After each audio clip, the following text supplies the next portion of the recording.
दोस्तों दूध वाला स्टार्टअप 2015 में जो शुरू हुआ था वो फेल हो गया। इनके पास एक स्टार्टअप को ग्रो करने के लिए जो चीजें जरूरत होती हैं वो सब कुछ था। दो विजनरी को फाउंडर्स थे इनका प्रोडक्ट बहुत अच्छा था, मार्केट में इनके लिए जगह थी, इनकी सर्विस काफी अच्छी थी, इनकी टीम काफी अच्छी थी, फिर भी ये स्टार्टअप फेल हो गया। तो इस वीडियो में आज हम बात करेंगे कि क्यों दूध वाला स्टार्टअप फेल हो गया और यहां तक इनके साथ हुआ कि इनके जो को फाउंडर्स थे उनके खिलाफ इनके एम्प्लॉयज ने ही केस कर दिया। तो आइए इस पूरी स्टोरी में समझते हैं, आपको बहुत सारी बिजनेस लेसन इस स्टोरी में मिलेंगे आज। हेलो दोस्तों, मेरा नाम है दीपक, आप देख रहे हैं डिजिटल लॉट। तो आज हम बात करेंगे स्टार्टअप दूध वालों के बारे में। दोस्तों ये स्टार्टअप, जैसा कि हम कहानियां पढ़ा करते हैं ना स्टार्टअप की कि किसी प्रॉब्लम से एक सोल्यूशन निकाला, कुछ ऐसे ही ये स्टार्टअप शुरू हुआ था। हम एकदम इनके अर्ली डेज से बात करते हैं। ये दो दोस्तों की कहानी है, इब्राहिम अंसारी और आकाश अग्रवाल की। एक बार क्या होता है कि ये लोग किसी प्रोजेक्ट पे काम कर रहे होते हैं रात में, और अचानक से इनको कुछ खाने का मन करता है और उसमें उनको दूध की जरूरत होती है, लेकिन इनके पास दूध खत्म हो चुका रहता है। तो इसके बाद वो रियलाइज करते हैं कि अगर कोई ऐसा क्विक डिलीवरी कर देता दूध का तो काफी इजी रहता है। अचानक से इनको ये आइडिया वो 2014 में आता है और ये सोचते हैं क्यों ना एक ऐप बना के दूध की डिलीवरी लोगों को कर सके। अब ये आइडिया इनको इतना ज्यादा इफेक्टिव हुआ कि अगले दिन भी इनको ये आइडिया याद रहा। जैसे कि वो कहते हैं ना कि अगर आपको कोई आइडिया बाद में भी याद रहता है तो आपको उस आइडिया पे काम करना चाहिए। तो इसके बाद ये काफी मार्केट में जाते हैं, रिसर्च करते हैं, कई दूध वालों के पास जाते हैं और देखते हैं कि ये मार्केट में बहुत गैप है और इसको बहुत अच्छे से रेगुलेट किया जा सकता है। दोस्तों इसके बाद इन दोनों दोस्तों ने इसका बीटा वर्जन टेस्ट किया, मतलब थोड़े से एरिया में अपने स्टार्टअप को टेस्ट किया। आप भी अपना अगर स्टार्टअप शुरू करना चाहते हैं तो आप पहले थोड़े से लोगों में इसको टेस्ट करिए, मैं कई वीडियोस में बताता हूं। तो जब कुछ लोगों में इन्होंने दूध की डिलीवरी चालू करी, 100-200 लोगों में, तो वो काफी अच्छा आइडिया लोगों को लगा और लोगों ने इसे वाइडली एक्सेप्ट किया। लोगों को बहुत पसंद आया ये चीजें कि जब हम ऑर्डर करें तो हमें दूध की डिलीवरी हो जाए और कहीं हमें मार्केट में भी ना जाना पड़े। तो इसके बाद इन्होंने फाइनली 2015 में अपना स्टार्टअप दूध वाला लॉन्च किया और उसका इन्होंने टैगलाइन रखा कि India's largest fresh milk delivery app, और इसके थ्रू इन्होंने बेंगलोर में डिलीवरी करना चालू कर दिया था दूध का। दोस्तों इन्होंने ऑब्जर्व किया कि मार्केट में डिमांड है, लोग चाहते हैं कि हमें दूध घर पे आके मिल जाए, थोड़े बहुत पैसे उसके ज्यादा हो जाए भले, और उसके साथ ही लोगों को उस दूध में कोई मिलावट नहीं चाहिए होती है, और उसके बाद वो ट्रेडिशनल मेथड से भी न दिया जा रहा हो कि हम जा रहे हैं दूध वाले के यहाँ और वहां पे हम जाके ले रहे हैं। तो ये इन्होंने लोगों का मूड समझा यहाँ पे, और इसके बाद ही ये पूरा ऐप का सिस्टम इन्होंने लाया था। तो दोस्तों इन्होंने शुरुआत बेंगलोर से किया था और ये बेंगलोर में और सब जगह लेके ये 3 जगह ऑपरेट कर रहे थे। ये करीब 30,000 लीटर दूध का ये सप्लाई करना इन्होंने चालू कर दिया था, मतलब ये स्टार्टअप ग्रो होने लगा था, जिसमें से करीब 60% ये सिर्फ बेंगलोर में लोगों को दिया करते थे। तो दोस्तों बेंगलोर में काफी अच्छा चलने के बाद इन्होंने और अपने प्रोडक्ट एक्स्ट्रा बढ़ाए, जैसे कि A2 मिल्क ये दिया करते थे, कैमल मिल्क ये दिया करते थे, गोट मिल्क ये दिया करते थे। इस कई टाइप के 5-6 टाइप के ये मिल्क दिया करते थे जो कि बिल्कुल प्योर हुआ करता था। और अगली चीज वही इन्होंने जो ध्यान में रखा कि अब इन्हें एक्सपेंड करना था, तो इन्होंने अपने आप को हैदराबाद और पुणे में भी एक्सपेंड किया। तो मतलब अब ये 3 जगह काम कर रहे थे, बेंगलोर, हैदराबाद और पुणे। तो कुल मिला के इसके बाद इन्होंने अपने और भी चीजें ऐड करी, उसमें इन्होंने ग्रोसरी ऐड किया, इसमें इन्होंने फ्रूट वेजिटेबल्स ऐड किए, इसमें इन्होंने डेयरी के प्रोडक्ट ऐड किए। अब ये इतनी सारी चीजें ये स्टार्टअप जगह जगह पे लोगों को पहुंचा रहा था घरों पे। और दूध की अगर हम बात करें तो ये सुबह 7 बजे के पहले ही लोगों को ये डिलीवरी दे दिया कर रहे थे, तो ये पंक्चुअलिटी इनकी स्टार्टअप की काफी अच्छी थी। दोस्तों 2015 से 2018 तक ये काफी तेजी से वर्क कर रहे थे। इसके बाद इन्हें 2 कंपनियों से फंडिंग मिली, एक टॉम वार की और एक ओमनीवार नेटवर्क की तरफ से। इनको करीब $2.4 मिलियन की दोस्तों फंडिंग मिल चुकी थी यहाँ पे। और इसके बाद लगा लोगों को कि ये स्टार्टअप इंडिया को पूरा कवर कर लेगा, लेकिन यहीं पे मार्केट कुछ खराब हो गया इनका। दोस्तों इन्होंने फरवरी 2018 में फंडिंग उठाई और 2019 जब इनका 4 साल पूरा हुआ तो ये स्टार्टअप अपने आप को बंद घोषित कर दिया। इन्होंने बोल दिया कि हम अभी ऑपरेशन बंद कर रहे हैं अपना, और आपको जो भी आपको सामान चाहिए डिलीवरी का वो आप फ्रेश टू होम नाम की कंपनी से ले सकते हैं। इनके ऊपर कई सारे FIRs इनके टीम मेंबर्स और इनके एम्प्लॉयज ने उसके बाद कर दिया। ये 4 साल में ही तुरंत ये 18 तक अप गए, उसके बाद ये तुरंत डाउन आ गए। तो इस तरह से स्टार्टअप फेल हो गया। दोस्तों इनका जो पूरा बिजनेस मॉडल था, मैं एक बार में आपको बता दूं कि ये क्या करते थे कि जितने भी दूध वाले हुआ करते थे मार्केट में, ये उन सब से दूध उठा के ये लोगों के घरों तक डिलीवरी करते थे। तो इनका टोटल काम था दूध उठाना वेंडर से और उसके बाद उसको घरों पे डिलीवरी करना अपनी पैकेजिंग के अंदर। कुल मिला के यही इनका कॉन्सेप्ट था। लेकिन जब इन्होंने ऑपरेशन क्लोज किया तो इनके जो वेंडर्स थे 30, तो उन्होंने बताया कि करीब 30-35 वेंडर्स के 6 से 7 करोड़ रुपए तक इन्होंने पैसे उनके नहीं दिए थे। और उसके बाद जब इनको लोग फोन कर रहे थे तो इनके फोन स्विच ऑफ जा रहे थे। तो काफी सारे इनके ऊपर एफआईआर हो गए। इनके टीममेट्स ने ही इनके ऊपर एफआईआर करना चालू कर दिया था। दूध वाला के मार्केटिंग हेड राधा कृष्णा, उन्होंने इनके ऊपर एक प्रोटेस्ट और पूरा केस कर दिया डॉक्यूमेंट फाइल करके कि इन्होंने पैसे नहीं दिए हैं जुलाई से सितंबर तक के। और उसके बाद उनका करीब 2.88 लाख रुपीस बचा हुआ है जो इन्होंने पे नहीं किया हमें। दोस्तों इसके बाद इनके 60 से 70 एम्प्लॉइज ने इनके ऊपर इल्जाम लगाया कि इन्होंने हमारे कई महीने से पैसे नहीं दिए हुए हैं।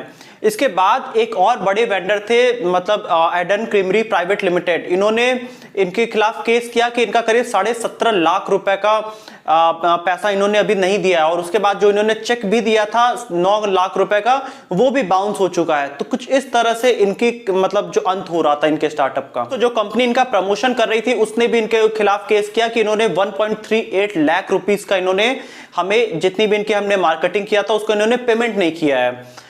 तो इसके बाद ये तो यहां तक था। उसके बाद कितने कस्टमर्स ने, आप इनके सोशल मीडिया पे देख सकते हैं कि इनके ऊपर इल्जाम लगाया कि हमारे पैसे कटे हैं लेकिन हमारा ऑर्डर नहीं आया हमारे घर तक। उसके बाद हमारे वॉलेट में ही कितने सारे पैसे पड़े हैं जो कि रिफंड नहीं हुआ। तो ये सारा कुछ इंसिडेंट इन दूध वालों के साथ हुआ था पूरा। तो दोस्तों यहां पे करीब 2 क्वेश्चन उठता है, या तो इन्होंने लोगों के साथ फ्रॉड किया या तो ये पूरी तरह से कैश आउट हो चुके थे। बट इनका विजन देखो दोस्तों बहुत अच्छा था। मतलब लोग इनके ऊपर बहुत निगेटिव बोलते हैं, बट जितना मैंने ऑब्जर्व किया मुझे लगता है कि ये पूरी तरह से कैश आउट हो चुके थे। और जो कि इन्होंने भी बोला, क्योंकि एक स्टार्टअप इतने लोगों के साथ फ्रॉड नहीं कर सकता है। ये पूरी तरह से कैश आउट हो गए और उसके बाद इनके पास कोई सोल्यूशन नहीं बचा, तो लोग इनके ऊपर केस करने लगे। और ये जायज भी है, क्योंकि किसी के भी पैसे नहीं मिलेंगे तो वो तो केस करेगा ही। इन्होंने अपना मार्केटिंग का जो कंप्लीट स्लोगन दिया था वो ये भी था कि हम बिल्कुल प्योर मिल्क देते हैं, नॉन एडल्टर्ड मिल्क हम देते हैं। ये सारे इनके मार्केटिंग के मतलब जो इन्होंने टैक्टिक्स यूज किए थे। अब आइए दोस्तों एक एक स्टेप में यहां पे समझते हैं कि क्या इन्होंने गलतियां की, क्यों ये स्टार्टअप जो कि 2015 में शुरू हुआ था, उसके पहले उन्होंने बीटा चेक भी किया था। 2018 में इन्होंने $2.4 मिलियन की फंडिंग उठाई और उसके बाद 2019 सितंबर के बाद से इनके ऊपर इतने केसेस होने लगे। ये स्टार्टअप पूरा अपना ऑपरेशन बंद कर चुका था। तो आइए एक एक लेयर से इनको समझते हैं क्या ऐसी प्रॉब्लम्स आई इनकी। तो दोस्तों मेरी रिसर्च में जो मैंने सबसे पहला रीजन देखा कि इन्होंने बहुत सारे कैश ऐसे ही खर्च कर दिए, मतलब इसका इन्होंने कोई हिसाब नहीं रखा। मैं यहाँ पे आपको एक एग्जांपल देता हूं कि मैम ने भी एक स्टार्टअप में काम किया है। वो स्टार्टअप भी ऐसे ही था कि वो बहुत ज्यादा कैश खर्च कर रहे थे अपने लग्जरीज पे और छोटी छोटी चीजें वो बाई किया करते थे जिनकी जरूरत भी नहीं होती थी। जैसे कि अगर आप खुद का अपना एक स्टार्टअप शुरू करते हो तो आप सोचोगे कि कितने कम से कम पैसे में हम खर्च करें, लेकिन अगर आपको फंडिंग मिल चुकी हो तो आपको वो पैसे आपके नहीं होते हैं, आपको तो फंडिंग मिली हुई है। तो आप वहां पे अपना ग्रोथ भूल के आप अपने पर्सनल सेटिस्फैक्शन में लग जाते हैं। ये मैंने बहुत क्लोजली देखा है एक स्टार्टअप के साथ वर्क करते हुए। और यही कुछ रीजन इनके साथ भी हुआ। अचानक से इनके पास इतनी फंडिंग मिल गई क्योंकि 2015 से 18 तक इनका काम बहुत अच्छा हुआ। जो सब गड़बड़ी हुई करीब 1.5 साल के अंदर हुआ जब इनको फंडिंग मिली। तो ये कैश और प्रोसेस पूरा मैनेज नहीं कर पाए। गलती यहां पे फंडिंग देने वालों की भी थी कि जो इनके ऊपर कंप्लीट मतलब नजर नहीं रखी। इनसे हर पॉइंट पे चेक करना चाहिए कहां पे ये कैसे गलतियां कर रहे हैं, क्योंकि ये बिल्कुल बहुत पुराने प्लेयर नहीं थे। ये 3-4 साल नए स्टार्टअप ही तो थे, तो इनका मैनेजमेंट उतना अच्छा नहीं था। ये कैश बर्न करते जा रहे थे। सबसे बड़ा रीजन ये था। दोस्तों अगर हम दूसरे रीजन की बात करें तो ये काफी लोअर मार्जिन पे काम कर रहे थे। एक अगर मैं यहाँ पे आपको रीजन बताऊं कि ये गारंटी दे रहे थे कि हम आपको प्योर मिल्क देंगे, लेकिन ये मार्केट से कम रेट को भी गारंटी कर रहे थे कि अगर मार्केट में आपको 25 रुपए का आधा लीटर दूध है तो हम आपको 24 रुपए या 23 रुपए में ही देंगे। अब उसमें कौन कौन से कॉस्ट आते हैं आप जोड़ लीजिए। सबसे पहला तो जो दूध वाला है जो इनको दूध दे रहा है वो अपना कॉस्ट निकालेगा। उसके बाद इनका जो एक पर्सन है जो कि डिलीवरी कर रहा है वो ले जाके लोगों तक पहुंचाएगा। उसके बाद उसमें जो सारा कॉस्ट आएगा कि इनका पूरा ऑपरेशन जो कस्टमर को एक्वायर करने के लिए उन्होंने मार्केटिंग की है वो भी मार्केटिंग कॉस्ट उसमें आएगी। उसके बाद इनका पूरा ऑपरेशन, पूरा टेक्नोलॉजी और कंपनी मैनेजमेंट, ये सब कुछ इसमें मैनेज होता है। और उसके बाद ये क्लेम क्या कर रहे थे कि आपको 25 नहीं, हम 23 या 24 रुपए में ही दूध देंगे। तो ये इनका यहाँ पे मार्जिन बच नहीं रहा था, रेवेन्यू तो इनके ऊपर बहुत कलेक्ट हो रहा था। दोस्तों रेवेन्यू और प्रॉफिट ये दोनों में एक अंतर है, मैं आपको बता दूं। जैसे कि अगर मेरी कंपनी 1000 करोड़ का टर्नओवर होता है, ये मेरा रेवेन्यू होगा, लेकिन उसके बाद मेरा जितना एक्सपेंसेस हुआ वो मैं माइनस करूंगा। जैसे कि हमने जहां जहां पे किया वो मैं माइनस करूंगा, हमारे ऑफिस को चलाने का खर्च कितना आया, हमारे एम्प्लॉइज का क्या सैलरीज बनी, जितने टाइप के खर्च हो सकते हैं, प्रोडक्ट का क्या खर्च आया, वो सब माइनस करके जो बचेगा वो प्रॉफिट होगा। इनका रेवेन्यू तो बढ़ रहा था लोअर मार्जिन पे काम करने पे, क्योंकि लोगों को तो अच्छा ही है, उनको सस्ते में मिलेगा दूध तो वो लेंगे ही, लेकिन इनका प्रॉफिट नहीं बन रहा था यहां पे। ये इनके साथ सबसे बड़ी गलती हुई। दोस्तों अगली ये जो बहुत बड़ी गलती कर रहे थे कि ये पर पर्सन एक्विजिशन कॉस्ट इनका बहुत हाई था। मैं इसको क्लियरली समझाता हूं आपको। जैसे कि अगर आप मेरा वीडियो देखते हो और आप मुझे कांटेक्ट करते हो मेरी सर्विस के लिए, तो ये जो पूरे प्रोसेस में मैं जितने रुपए खर्च करूंगा वो इनका बहुत ज्यादा था। जैसे कि ये किसी के पास दूध जब देने जाते थे तो कहते थे कि हम आपको पहले महीने में फ्री दूध देंगे, तो उतना, या फिर हम आपको 10 दिन करीब आसपास इनका ये फ्री दूध देते थे, तो इनका 600 से 700 रुपए एक कस्टमर को एक्वायर करने में कॉस्ट जाता है। तो यहां पे इनके पास दो लॉसेस होते थे। कभी कभी लोग 10 दिन फ्री में दूध ले लेते थे, लेकिन उसके बाद इन्हें छोड़ के चले जाते थे क्योंकि फ्री नहीं मिल रहा था, वो अपने पुराने तरीके से जाते थे। ऐसे इंडियंस की मेंटालिटी बहुत ज्यादा है। और या फिर वो अपने दूसरे ईमेल आईडी से इनके ऊपर रजिस्टर करके 10 दिन और फ्री में लेते थे। तो इंडिया में ये सब टाइप की मेंटालिटी है जो ये समझ नहीं पाए, और इनको पर पर्सन को अपने साइड मतलब अपने पास तक ले आने के लिए, अपने आप से जोड़ने के लिए 600 से 700 रुपए जा रहा था, जो कि दोस्तों बहुत हाई होता है। मैं यही आपको बताता हूं कि आप अगर मार्केटिंग कर रहे हैं तो आपको मार्केटिंग कॉस्ट भी अपने पूरे रेवेन्यू में काउंट करके तब आपको प्रॉफिट जोड़ के देखना है, जो कि गलतियां ये कर रहे थे। दोस्तों ये जो अगली गलती बहुत ज्यादा कर रहे थे कि ये बहुत ज्यादा कैशबैक्स दे रहे थे। जैसे कि अगर आप 1 लीटर दूध लेते हैं तो हम आपको 50% कैशबैक दे देंगे, या हम आपको इस दिन इतना इतना डिस्काउंट दे देंगे। आप पूरा हमसे मंथली ले रहे हो तो हम आपको सीधा 500 ही लेस कर दिए। तो प्रॉपर इनके पास प्लानिंग नहीं थी। डिस्काउंट मैंने पिछले वीडियो में भी बताया था, हमने पिछली वीडियो में एक बहुत डिटेल एनालिसिस करी है एक स्टार्टअप की, पेपर टैप नाम की, आप जाके वो भी वीडियो देख सकते हैं। दोस्तों आप कई सिमिलैरिटीज इन दोनों में देखेंगे, और यही कुछ गलतियां होती हैं जो करीब फिक्स होती हैं। तो ये काफी डिस्काउंट और कैशबैक दे रहे थे, जिसका इन्हें अंदाजा नहीं था कि कितना हमें रिटर्न मिलेगा, क्या चीजें होंगी। तो डिस्काउंट और कैशबैक भी एक बड़ा इनका स्टार्टअप बंद होने का कारण बना। अगला दोस्तों इनका बहुत बड़ा रीजन था कि इनका कोई कॉम्पिटिटिव एडवांटेज या फिर कोई अपने आप को डिफरेंशिएट करने का तरीका ज्यादा अच्छा नहीं था। मतलब ये फल, सब्जी, ग्रोसरी, दूध सारा कुछ जब ये बेचने लगे तो इनके कंपटीशन में ग्रोफर्स भी था, इनके कंपटीशन में बिग बास्केट भी था, इनके कंपटीशन में फ्लिपकार्ट और अमेजॉन भी थे। तो अब इनके पास तो बहुत पैसे हैं और इनके पास उतने पैसे थे नहीं कि ये उनसे compete कर सकें। या तो ये सिर्फ दूध पे स्टिक रहते तब इनका मार्केट ही अलग हो जाता, लेकिन ये सारा कुछ जब बेच रहे हैं तो आपको कंपटीशन सबसे करना पड़ेगा ना। तो या तो इनके पास कोई ऐसा तरीका होता कि हम आपको कुछ अलग तरीके का, आप मतलब हर कंपनी को अपना एक विजन सोचना होता है, तो वो विजन इनका सबसे अलग कुछ नहीं था। तो एक वो भी इनके लॉस का बहुत बड़ा कारण बना, क्योंकि लोगों को लगा कि हम इनके पास जाने से अच्छा है बिग बास्केट से जाके लेंगे, बिग बास्केट के पास बहुत फंडिंग है तो वो इनसे भी सस्ता प्रोडक्ट दे रही है। तो ये पॉइंट भी दोस्तों, अगर आप अपना बिजनेस लेके आ रहे हैं ना, तो आपको ये जरूर सोचना है कि मैं बाकियों से अलग कैसे हूं। ये बहुत इंपॉर्टेंट पॉइंट आपके लिए होगा। दोस्तों जो अगला रीजन मैं आपको बताना चाहूंगा इनके स्टार्टअप के फेल्योर का था कि इनको लगा था कि हमें फंडिंग बाद में भी मिल जाएगी, और वो फंडिंग एंड टाइम पे इनको नहीं मिली। तो अब अगर मैं सोच के रखा हूं कि अगले 3 महीने में मुझे इतने पैसे खर्च करने हैं, मुझे तो यहां से फंडिंग आ ही जाएगी, क्योंकि आप एक लोग के ऊपर निर्भर हैं। पहले ये कंप्लीटली बूट स्ट्रैप कर रहे थे, अपने पैसे लगा रहे थे 2015 से 18, अब इनकी डिपेंडेंसी थी वेंचर कैपिटलिस्ट के ऊपर। दोस्तों आइए अब हम क्विकली जान लेते हैं कि ये क्या ऐसी चीजें करते जिससे इनका स्टार्टअप नहीं फेल होता। तो सबसे पहला जो रीजन मैं आपको बताऊं कि इनको अपने फाइनेंसेस मैनेज करके चलने चाहिए थे। इनको अपना फाइनेंसेस श्योर करना चाहिए था, इंश्योर करना चाहिए था कि मुझे हर महीने कितने खर्च करने हैं, कितना कैश फ्लो हो रहा है, कितने पैसे हमें रिटर्न में आ रहे हैं। तो इनको या तो एक फाइनेंस का पर्सन हायर कर लेते, या कोई एक इनको स्ट्रेटेजिस्ट हायर कर लेना चाहिए था।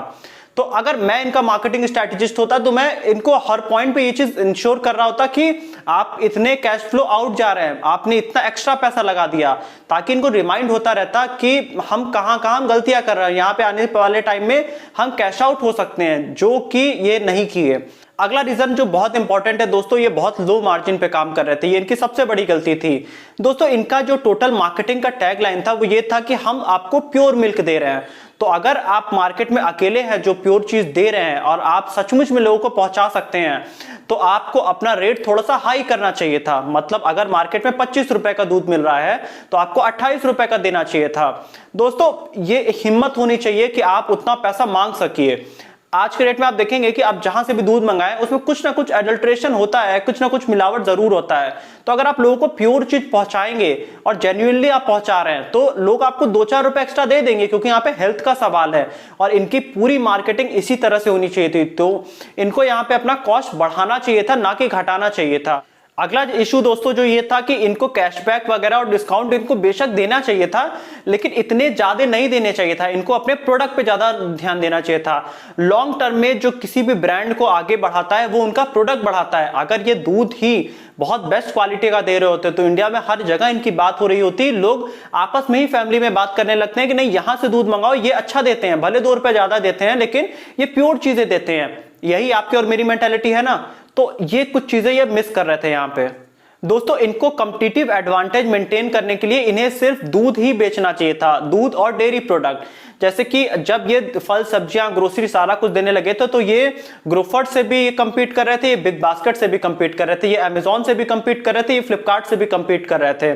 और इनके पास ये जाइंट कंपनियां हैं, इनसे ये कम्पीट नहीं कर सकते हैं। 2.4 मिलियन डॉलर की फंडिंग उठा के आप इतनी बड़ी जाइंट कंपनी से आप नहीं कम्पीट कर सकते हैं। आपको अपनी पता होना चाहिए मैं किस लेवल पे हूं आज के डेट में। तो इनको सिर्फ दूध और डेयरी के प्रोडक्ट में ही स्टिक रहना चाहिए था, ताकि ये अपना अलग मार्केट क्रिएट कर सकते हैं, क्योंकि इस एक नीश मार्केट में ये बड़ी कंपनियां इनसे कम्पीट नहीं कर सकती थी।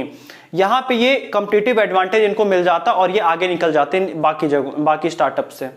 दोस्तों जो अगला मैं रीजन बोलूंगा, इनको जो फंडिंग दिया था जिन कंपनियों ने, उनको भी ध्यान रखना चाहिए था और इनको समझाना चाहिए था कि आप इतना कैश बर्न मत करो, क्योंकि ये बेशक नए थे, 3-4 साल हुआ था, लेकिन जिन्होंने इनको फंडिंग दिया था वो तो पुराने थे, तो उनको ये चीजें इनको समझानी चाहिए थी। तो इस तरह से ये स्टार्टअप बच सकता था। एट लास्ट मुझे सबसे इंपॉर्टेंट पॉइंट बोलूंगा दोस्तों, एज ए फाउंडर आपका विजन बहुत बड़ा होना चाहिए। अगर आप फाउंडर हैं तो आपको फाइनेंस भी आना चाहिए, आपको मैनेजमेंट भी आना चाहिए, आपको सेल्स भी आना चाहिए, आपको क्लीनिंग वाला आपको अपने ऑफिसेस भी क्लीन करने आना चाहिए। यही तो एक फाउंडर की खूबसूरती होती है कि उसको हर एक चीजों में वो एक्सपर्ट होना होता है, और तभी आप अपना कंपनी लॉन्ग टर्म में ले जा सकते हैं।